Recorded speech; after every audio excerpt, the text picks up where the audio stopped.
Welcome back to Elementary Unlocked. Today I want to take a look at segmenting sounds out of words and being able to recognize those sounds. This is one of those precursors to reading, and I want to show you how you can do this with limited supplies at home. Now, as you see, I have a utensil to write with and paper, obviously. And then I had to find three of something because I'm starting with simple 3-sound words. So I just grabbed 3 clips from my drawer. This could be 3 pennies. This could be 3 blocks. It can be any 3 things. Okay, then we're going to think about a 3-letter word. Okay, so we have the word pan.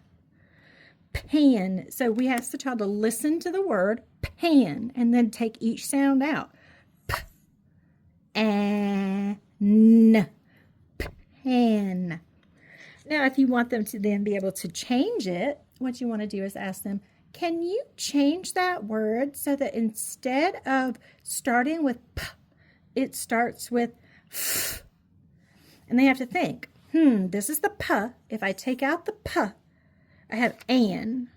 If I put in f with the an that I already have, I have fan. Their ability to work with this without even having to recognize the letter's name. They don't even have to see the letter. This is all about what they hear. So that is something super important. This is all about what you hear. So if they're not hearing the differences in those sounds, that's something to get checked out and make sure that their hearing is okay.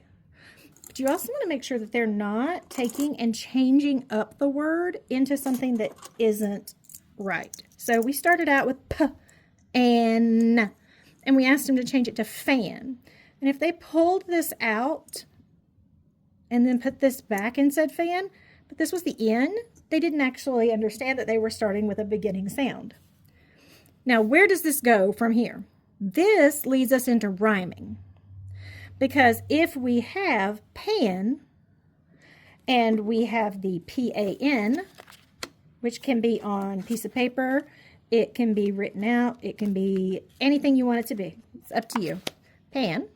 And we say, hey, can we take out the P and put in an F? What would it say? And they have to be able to do the sound. F and N. And notice if they do N and they do F because they're adding that sound, it's not going to sound out right. F and you can also work on recognizing within those rhyming words smaller chunks. Like if they don't know how to sound out the whole thing, an, f, an, p, an, man. So this is a way that you can work with letters and sounds without their child even needing to know their letters yet. Just through listening to the sounds and segmenting those sounds out and working on replacements.